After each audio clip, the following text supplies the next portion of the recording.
Kita hidup bukanlah untuk puaskan semua orang. Ada orang yang mungkin bersama dengan kita hanya kerana kita berjaya. Tapi ada orang yang bersama dengan kita di saat kita duka cita, sedih dan kecewa.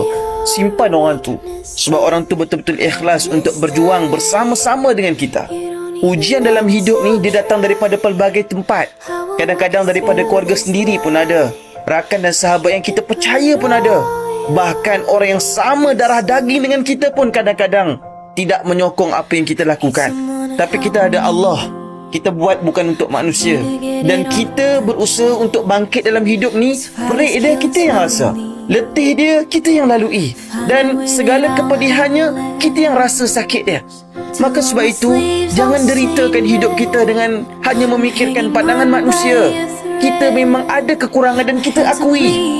Namun kita percaya hari ini kita akan berubah untuk masa depan yang lebih baik.